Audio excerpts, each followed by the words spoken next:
pleasure to have you in this course. We're now going to go through another Section 4 of the IELTS listening exam. This is from Book 7, Test 2, Section 4. Book 7, Test 2, Section 4. And we're starting off with multiple choice questions. With multiple choice questions, we want to highlight the keywords in the question because the correct answer choice, A, B, or C, will connect to those keywords. Now, as always, you want to be aware that they love to have tricks and traps that pull you to the wrong answer. You must be aware of that. And they're going to give you information that represents all the answer choices. But the correct answer will correspond to the keywords in the question. For example, number 31 wants to know how Anita first felt that the Matthews article was of value. When did she feel it was of value? That's what you're listening for. You're listening for that language. All right. Now, in addition to the multiple choice questions, we also have a fill the blank question, except it's in a table. Now, I know normally you see this question type in Section 1 or Section 2, but it is possible for it to appear in Section 4. Of course, the difficulty level is higher, but the strategy remains the same.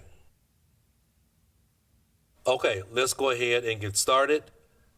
You can go ahead and do your test right now, then come back and check for the analysis of the correct answers and also the tricks and traps they tried to use to pull you towards the wrong answer choice. Let's get started right now. My topic is handedness.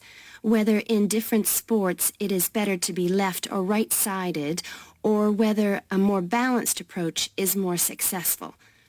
I'm left-handed myself, and I actually didn't see any relevance to my own life when I happened to start reading an article by a sports psychologist called Peter Matthews. He spent the first part of the article talking about handedness in music instead of sport, which I have to say almost put me off from reading further. But what I soon became struck by was the sheer volume of both observation and investigation he had done in many different sports, and I felt persuaded that what he had to say would be of real interest. I think Matthews' findings will be beneficial, not so much in helping sports people to work on their weaker side, but more that they can help them identify the most suitable strategies to use in a given game. Although most trainers know how important handedness is, at present they are rather reluctant to make use of the insights scientists like Matthews can give, which I think is rather short-sighted, because focusing on individual flexibility is only part of the story. Anyway, back to the article. Matthews found a German study which looked at what he called mixed-handedness, that is, the capacity to use both left and right hands equally. It looked at mixed-handedness in 40 musicians on a variety of instruments. Researchers examined a number of variables. For example, type of instrument played, regularity of practice undertaken, and length of time playing instrument, and found the following. Keyboard players had high levels of mixed-handedness, whereas string players like cellists and violinists strongly favored one hand. Also, those who started younger were more mixed-handed. Matthews also reports studies of handedness in apes. Apes get a large proportion of their food by fishing ants from anthills. The studies show that apes, like humans, show handedness, though for them right and left-handedness is about equal, whereas about 85% of humans are right-handed. Studies showed that apes consistently using the same hand fished out 30% more ants than those varying between the two. Matthews started researching several different sports and found different types of handedness in each. By the way, he uses handedness to refer to the dominant side for feet and eyes as well as hands. Anyway, his team measured the hand, feet, and eyes of 2,611 players and found that there were really three main types of laterality. Mixed, you work equally well on both sides, both hand and eye. Single, you tend to favor one side, but both hand and eye favor the same side. And cross-laterality, a player's hands and eyes favor only one side, but they are opposite sides. Let's start with hockey. Matthews found that it was best to be mixed-handed. This is because a hockey stick must be deployed in two directions. It would be a drawback to have hand or eye favoring one side. An interesting finding is that mixed-handed hockey players were significantly more confident than their single-handed counterparts. Things are slightly different in racket sports like tennis. Here, the important thing is to have the dominant hand and eye on the one side. This means that there is a bigger area of vision on the side where most of the action occurs. If a player is cross-lateral, the racket is invisible from the dominant eye for much of the swing. It means that they can only make corrections much later, and often the damage has been done by then. And moving to a rather different type of sport, which involves large but precise movements, gymnastics. It's been found that cross-hand-eye favoring is best. The predominant reason for this is because it aids balance, which is, of course, absolutely central to performance in this sport. Okay, let's now go ahead and move through the answer choices. Number 31 is C, the impressive size of his research. We know this because they said, well, they started off by saying the word relevant. And talking about Matthew's work, he first talked about musicians, which she said put her off. So she didn't find it valuable that he made a connection with musicians, so it can't be B. And also they said the word relevant to try to make you think that the answer was B. Then she said, what I became struck by. That has the same meaning as what you find of value. And she talked about the volume of the observation and investigation. That is a paraphrase for choice C, the impressive size of his research project. It can't be A because she said nothing about it helping her with her difficulties. Number 32, the answer is B. The shift was when she said, I think Matthew's findings.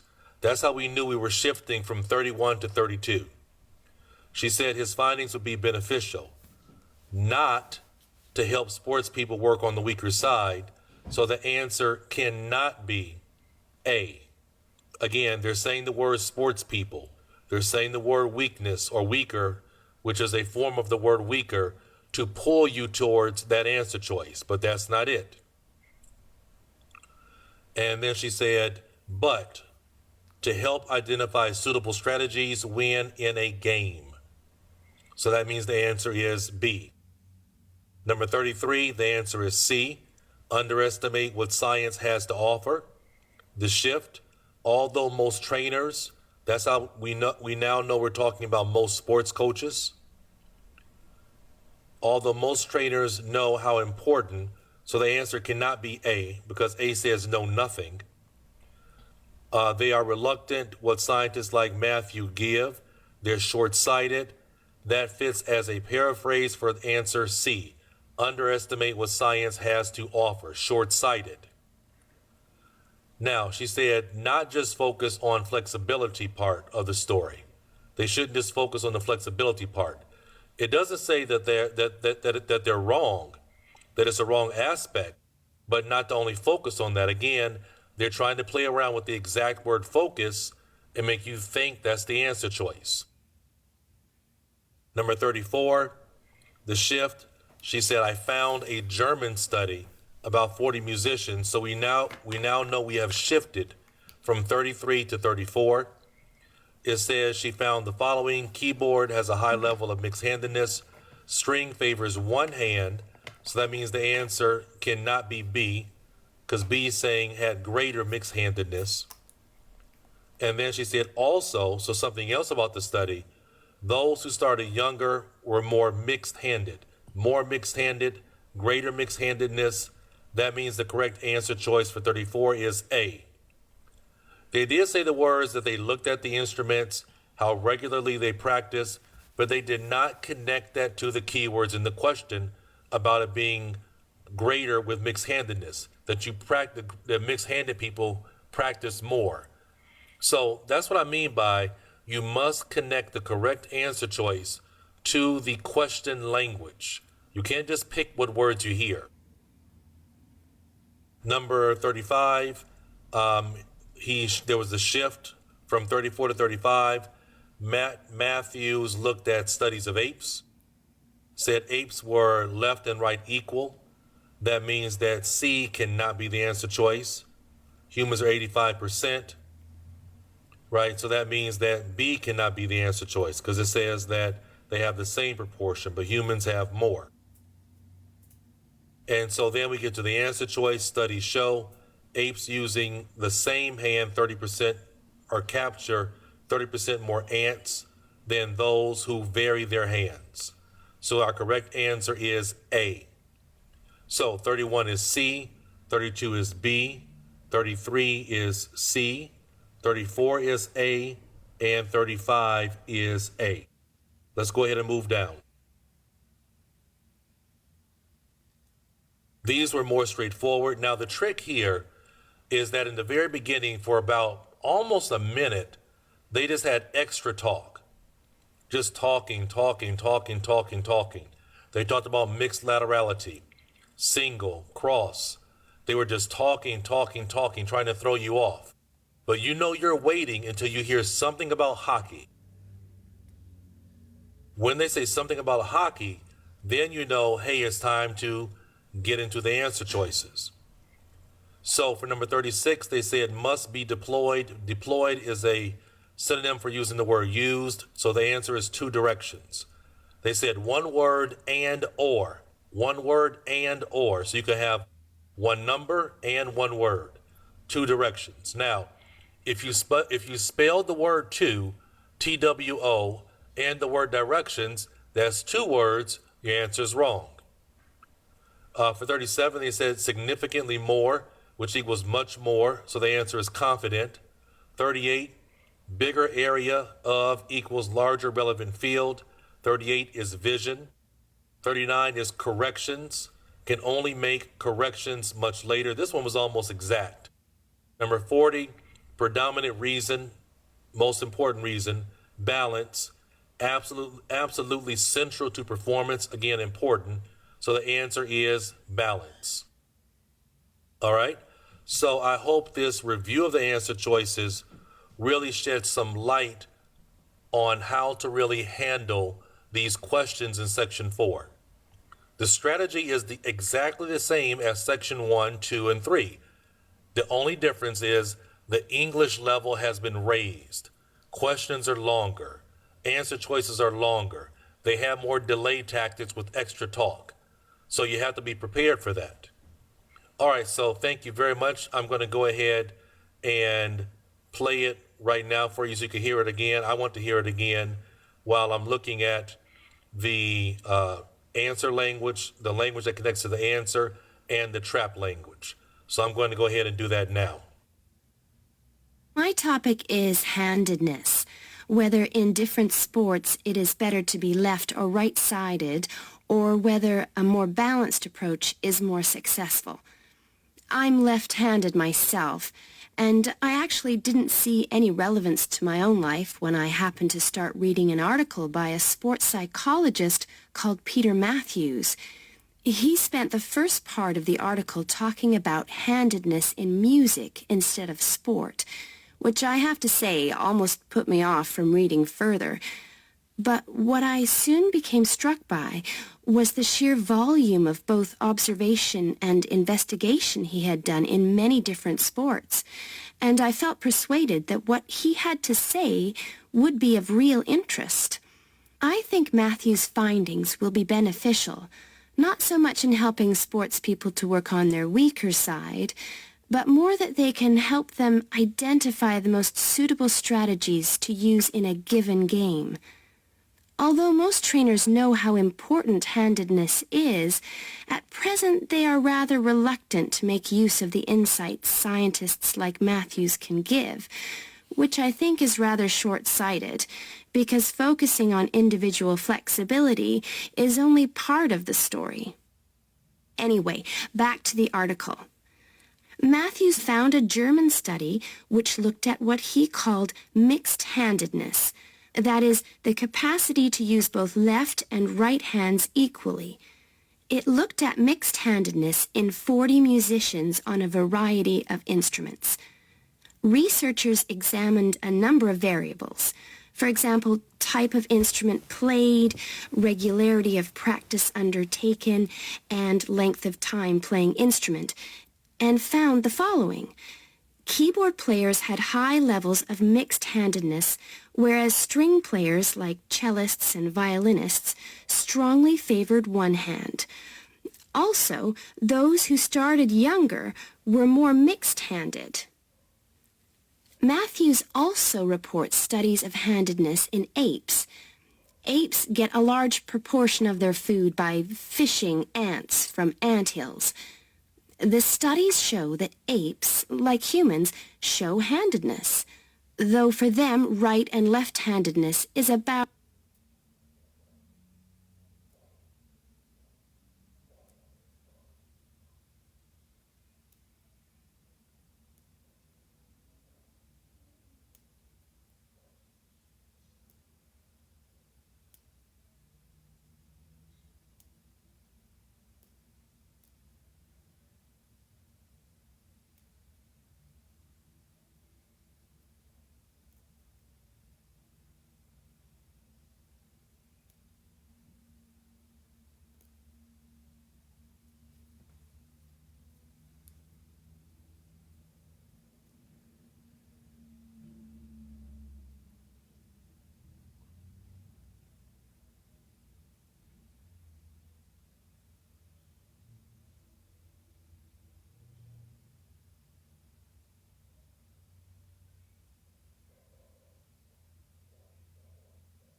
Hello students, in this lecture we're going to be working on map directional language, so let's go ahead and get into it.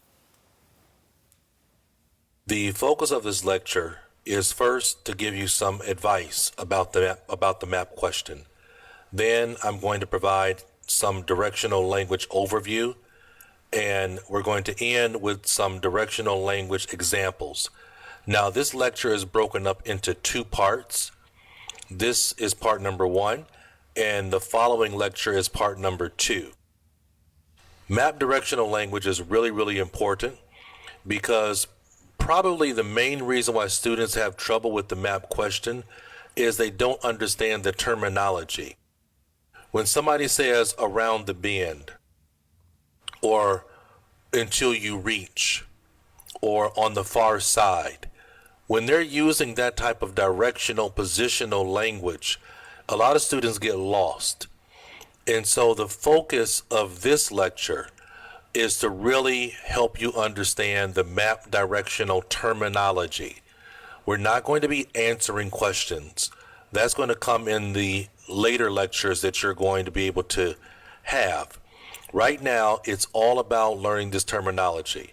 And so the way it's going to work is we're going to give you a list of terminology, and you're going to see a map that's related to the terminology that's going to be used. And we will read sentences. I will read sentences using that terminology. And you can just follow along on the map as I'm reading the sentences. But your main job here is to listen to the directional language so you can understand what it means. And then on the real exam, you won't have any problems. So in terms of map labeling, here's some advice. Read the instructions, know the vocabulary of location, know the vocabulary of position. That's the focus of this lecture here. That's what I need you to know because I want you to do very well on the exam. Now, one thing that's really tricky, one aspect that you have to watch for on the map labeling is they love to use the passive voice. Very often they'll speak using the passive voice. And sometimes that can be tricky for students to follow. And so you want to become accustomed to when they're speaking that they will use the passive voice from time to time. You want to note the buildings that are already identified on a map. That can really help you find where the things are located. Find clues. Look where the unstated items are on the map. The compass, the path, the train tracks, the bridge. Notice where the unstated, unidentified items are, because they're probably going to use them when they're telling you where something is. You want to understand perspective.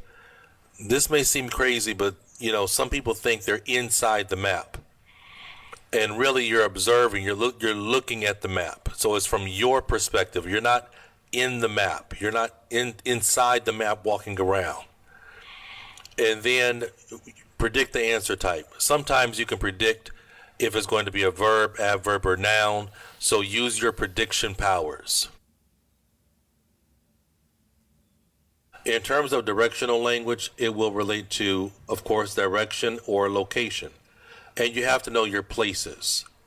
All of this vocabulary is really important to learn, and that's the mission of this lecture, is to make sure that at the end of these next two lectures, when someone says, carry on down the path, and you'll find the store at the end.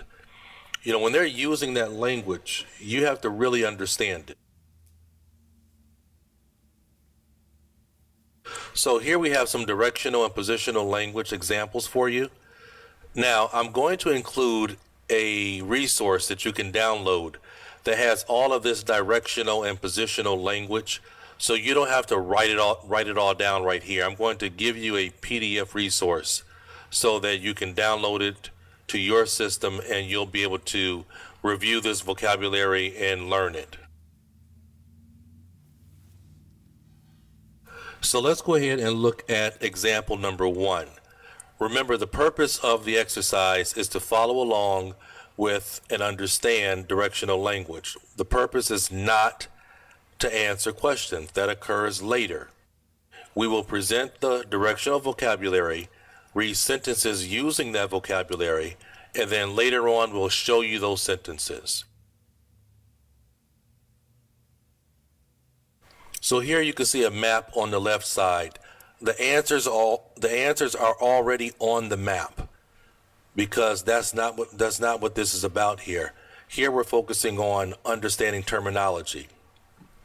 In the sentences that I read, you're going to hear carry on, here at, follow the path, on your left, further down the path, on the right, around the first sharp bend, to your left, keep on the path, around the second bend, on your right, until you reach side entrance, situated in between and far side of. Now, here are the sentences. Please listen carefully, and you're welcome to follow along on the map as I read.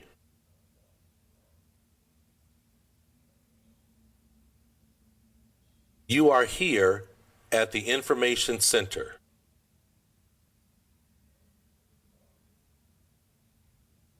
Follow the path, and the orchard is the first area on your left. Number 3, walk further down the path, and the garden is on your left.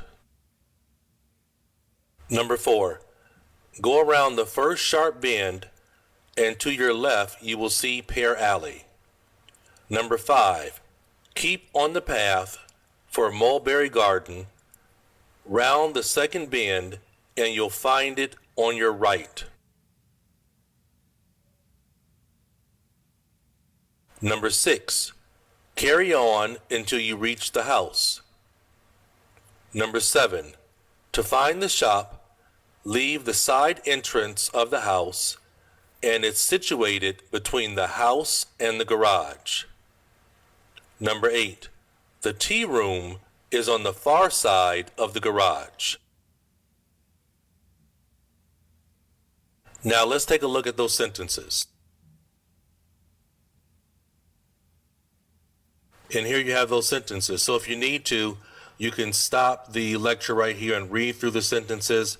I have put the directional language in yellow, but really what we're working on, everybody, is you learning this terminology. Let's move on to example number 2. Again, the purpose is to allow you, really to follow along with and understand directional language. There won't be any answering of any questions. We're going to present the vocabulary, read the sentences, and then show you those sentences.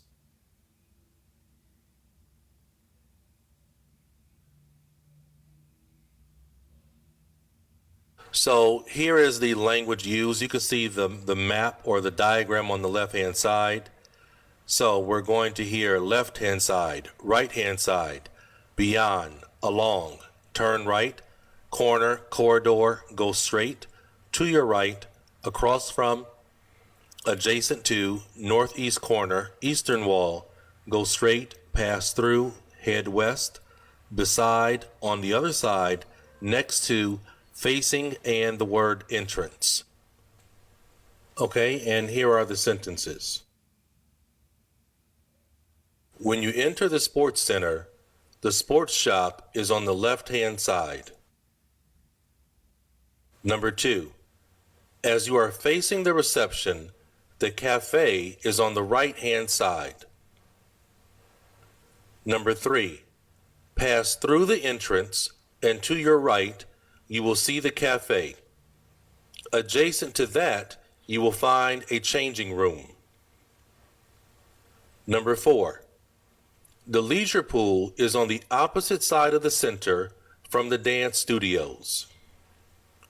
Number 5, head west, past the sports shop, and you will find the entrance to a changing room.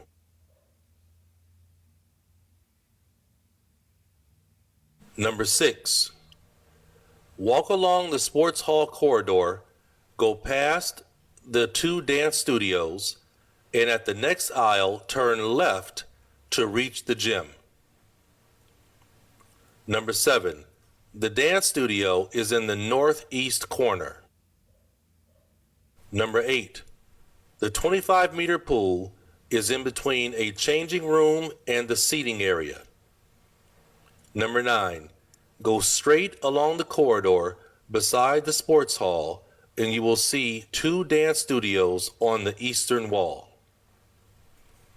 Now let's take a look at those sentences.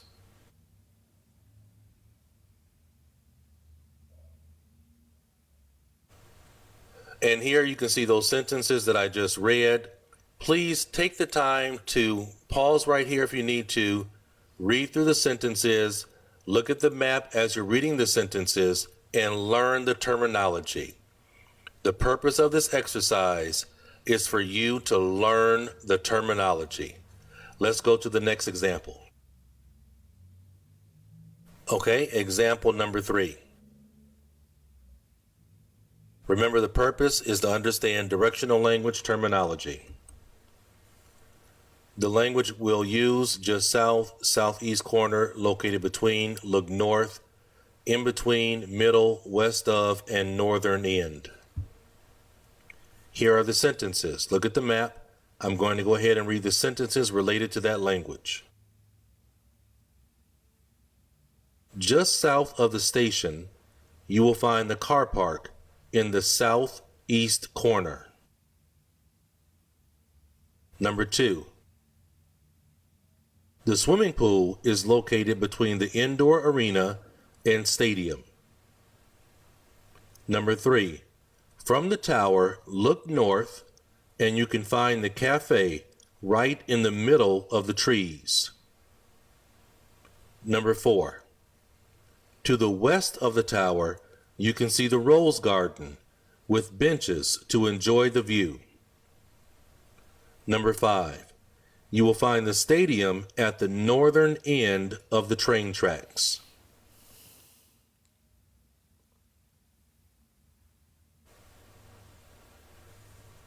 And here are those sentences related to the language that we used. Please take your time to read through them and recognize the terminology, learn it, so that when you hear it, it becomes second nature to you. All right, so coming up next, we're going to definitely give you some more directional language analysis and part 2 of the examples. So let's go ahead and go to the next lecture. Thank you so much for joining me, and let's keep working together to help you get the best score possible.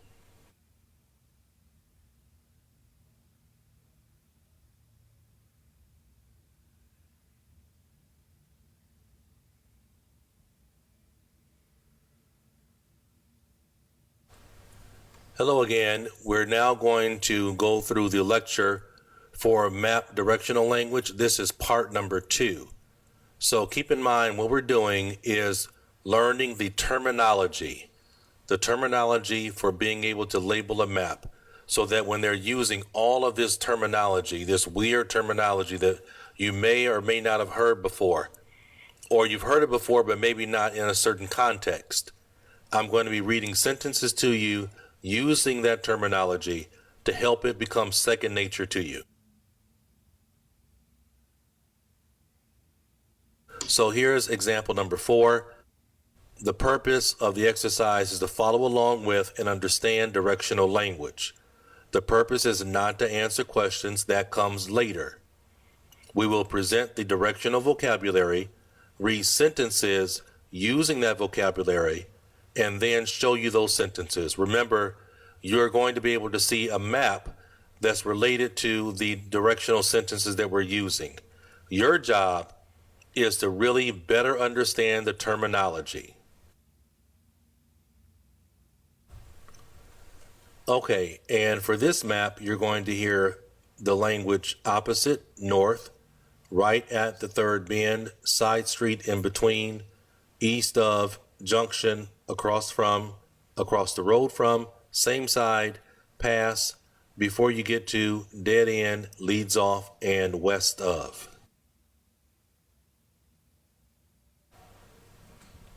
So here are the sentences. Again, look at the map as I'm reading the sentences and learn the terminology. The chemist is opposite a supermarket.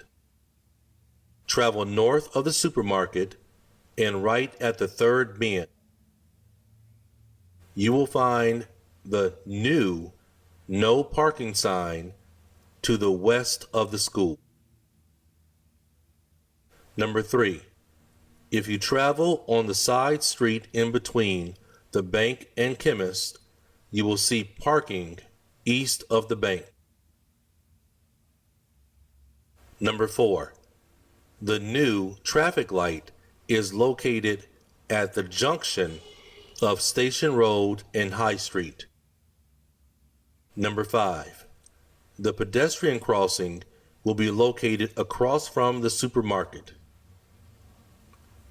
Number 6, they are going to build new houses across the road from the school at point G. Number 7, there is a supermarket on the same side of the road as the library. Number 8, walk west along High Street and you'll pass the library before you get to the junction with Station Road. Number 9, the bank is on a dead-end road that leads off High Street.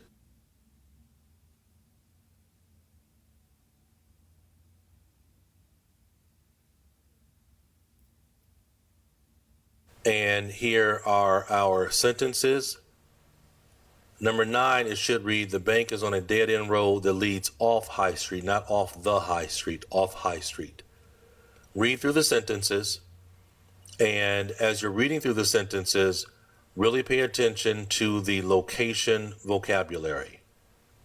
I hope this is really helping you out in terms of learning this terminology, because this is what it's about.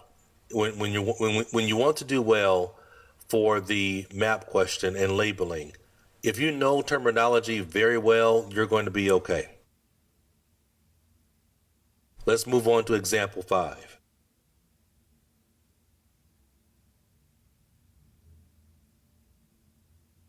The language that you're going to hear, situated in Southwest Bend, outside, above the, to the west, parallel to, adjoining, enter the west, on your right, carry straight on your left, around the next bend, south, in between, and east.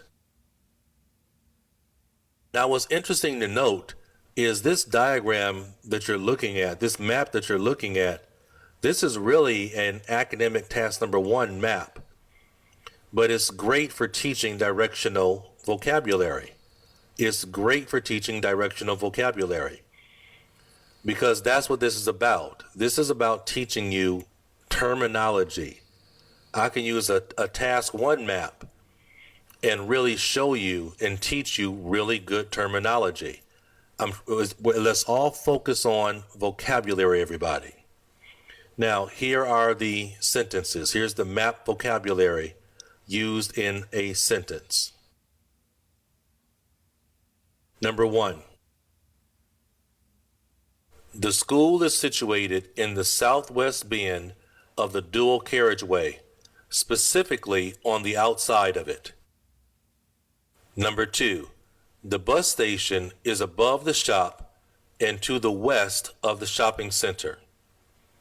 Number 3, the town center has a pedestrian walkway running parallel to a row of adjoining shops.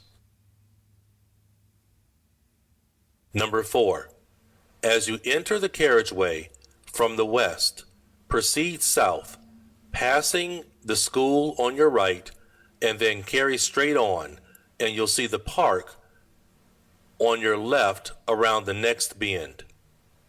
Number 5, the shopping center is located between the bus station and car park. Number 6, one of the new housing is located south of the shops and west of the park. And number 7, there is a set of housing located east of the school and on the outside of the carriageway. Here are those sentences.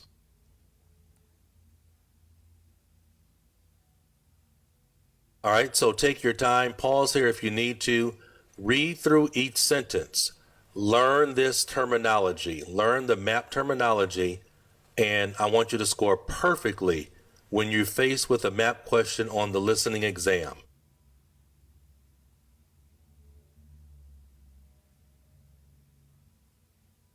Example 6.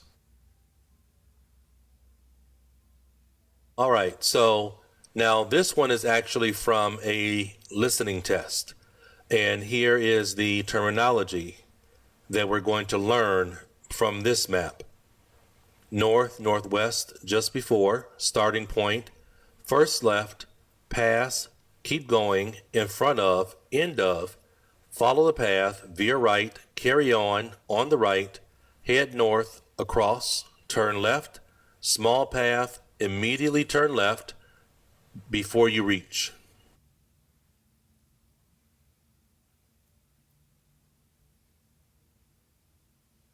Okay, let's read through the sentences. Number 1. Walk north of the main entrance, and just before the south gate, we find the walking wall's starting point. Number 2. Take the first left from the main entrance, pass the bridge, keep going, and you will find the museum in front of you at the end of the road. Number 3. Follow the path north from the main entrance, and just before the south gate, veer right, carry on, and you'll find the birdhouse on the right before you reach the tower. Number 4. Head north of the birdhouse and across the bridge. You will find the stage. Number 5. Northwest of the south gate, you will find the Great Hall. Number 6. Follow the path north from the main entrance and turn right before the south gate.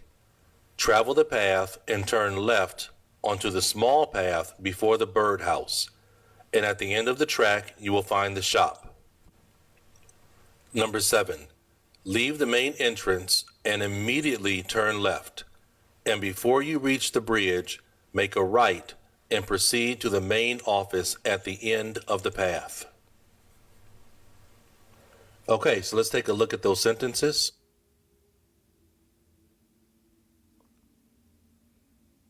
And in bold, you can see, in bold black, you can see a lot of the directional language that was used.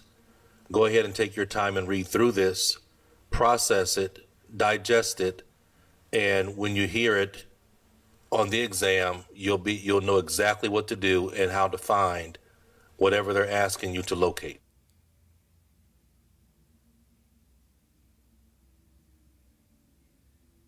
Example number 7.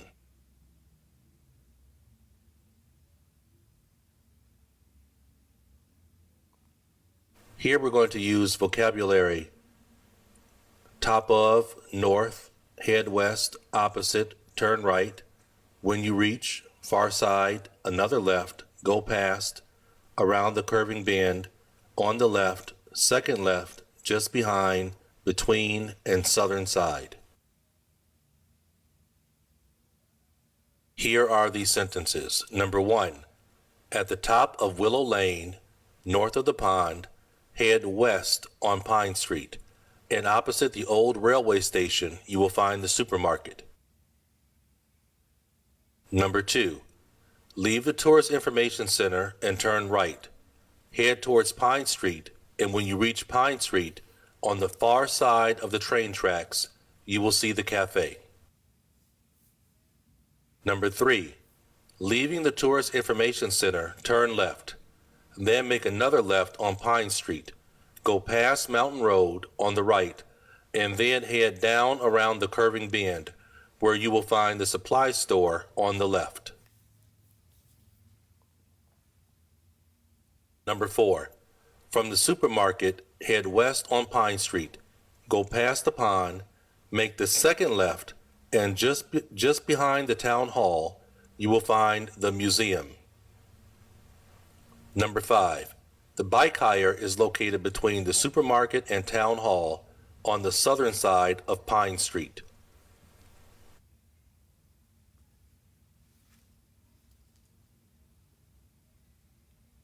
And here are those sentences. Please take your time and look through the sentences.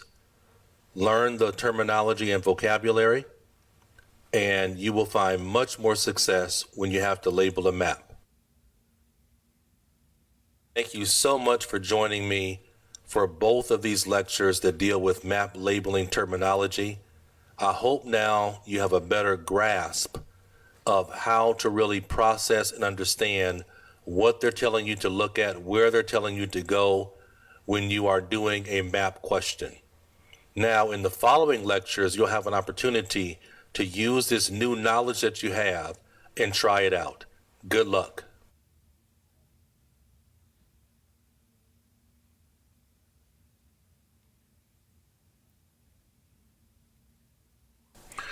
Okay, in this next lecture, we're going to be looking at doing a map. And when you're looking at a map, it's not very complicated to do. It goes in order, all right? It always goes in order. And what I mean by that is they're going to do 17 first for bird hide. Then they're going to talk about the dog walking area, then flower garden, then the wooded area. So when you have a map, you have to make sure that you have time.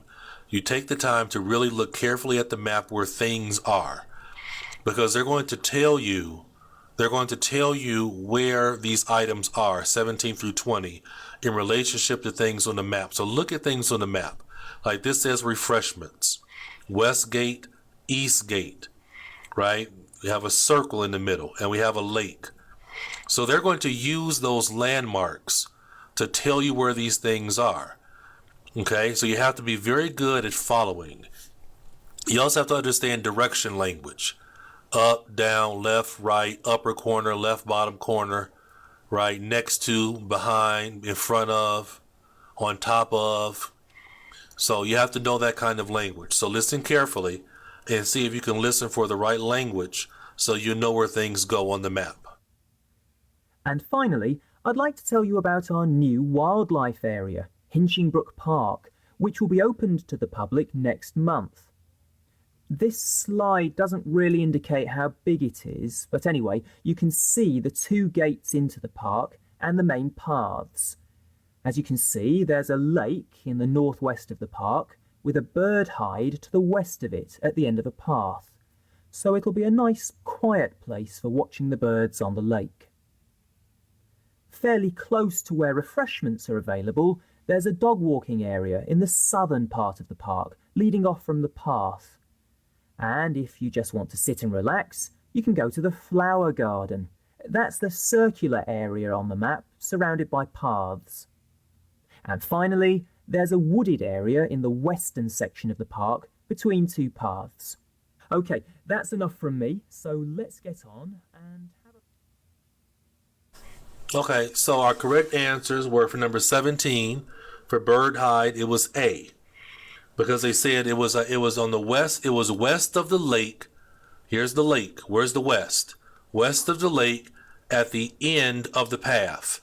That means the answer is A. West of the lake at the end of the path. These are path. These white lines are called a path, right? Where you walk. End of the lake, west of the lake, end of the path, right? So that's where that goes right there.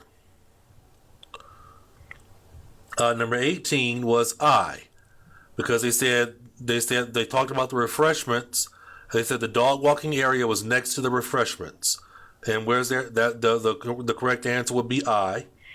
For number F, they said the flower garden was in the circular area. That means the answer must be F, right? Flower garden is in the circular area. And number 20, the wooded area is near the west gate. Near the west gate, between 2 paths. Here's one path. Here's the other path. What's in between? E. Okay. So the correct answers were A, I, F, E. A, All right? You just have to be able to follow the path, follow where things are so that you can know where to go.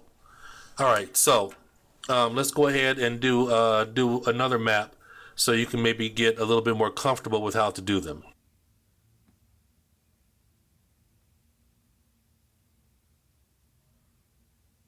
Okay, so here we have another map, and on this map it's very important for us to again look at where everything is. That's what we have to do. Let's look at where everything is on the map. Okay, and when we're looking at them, we have the goals in order from 17 to 20, box office, theater manager's office, lighting box, artistic director's office. So look at the map and look where things are. Here's the road, entrance, foyer, double doors, entrance, there's the water cooler. So it's very important that we're able to look at a map and know where everything is on the map, right? Know where everything is on the map, because that's what they're going to tell us these things are in reference to the map. So listen carefully and please write down your answers. And then of course I'll go over with you about the map itself. Before you hear the rest of the talk, you have some time to look at questions 17 to 20.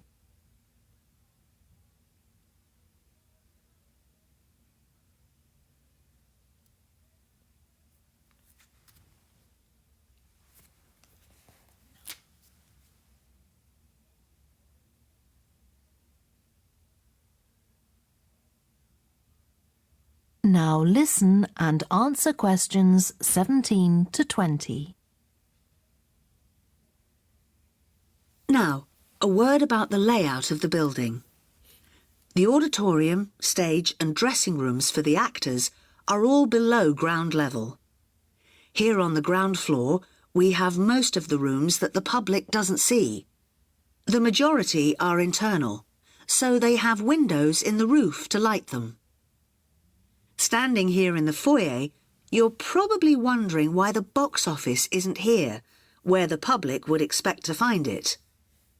Well, you might have noticed it on your way in. Although it's part of this building, it's next door, with a separate entrance from the road. For the theatre manager's office, you go across the foyer and through the double doors. Turn right, and it's the room at the end of the corridor, with the door on the left. The lighting box is where the computerized stage lighting is operated, and it's at the back of the building. When you're through the double doors, turn left, turn right at the water cooler, and right again at the end. It's the second room along that corridor. The lighting box has a window into the auditorium, which of course is below us. The artistic director's office is through the double doors, turn right, and it's the first room you come to on the right-hand side. And finally, for the moment, the room where I'll take you next, the relaxation room. So, if you'd like to come with me. That is the end of section 2. You now have half a minute to check your answers. Okay, let's have a look at our answers. I'm going to pause and back the tape up for you, and so I can get it to the right spot. And we'll listen to it again, and I'll kind of walk you through each one step by step. We fix the tape for you. Okay, so let's listen to it again, and I'm going to point out the answers for you. Now, when you're doing a map, you have to really, I really think you should use your pencil. Use your pencil to really follow where they're telling you to do. You have to follow the directions, follow the instructions. So I'm going to point this out for you step by step. All right, and what I'm going to do is I'm going to stop it for each one and kind of take you through what they're doing. But you have to be able to really follow directions. Now, a word about the layout of the building. The auditorium, stage and dressing rooms for the actors are all below ground level. Here on the ground floor, we have most of the rooms that the public doesn't see. The majority are internal, so they have windows in the roof to light them. Standing here in the foyer, You're probably wondering why the box office isn't here, where the public would expect to find it. Well, you might have noticed it on your way in. Although it's part of this building, it's next door, with a separate entrance from the road. Right, it's next door with a separate entrance from the road. This is the normal entrance where the foyer. That's the main entrance. They said it's another entrance, right? So the answer would be G for number 17. It's a different entrance. It's not here, so it can't be, it's not here. So it's not this entrance, it's at the other entrance. That means the answer is G for number 17. For the theatre manager's office, you go across the foyer and through the double doors. Turn right, and it's the room at the end of the corridor, with the door on the left. Right, go through the double doors, right. It's the room at the end of the corridor with a door on the left. So that's D. Right, the theater manager's office is D. It's not G. G was the first one. It's D, because it's the door on the left, end of the hall, on the left. The lighting box is where the computerized stage lighting is operated, and it's at the back of the building. When you're through the double doors, turn left, turn right at the water cooler, and right again at the end. It's the second room along that corridor. So that's B. Through the double doors, turn left, right at the water cooler, turn right again, right? Answer would be B, as in boy.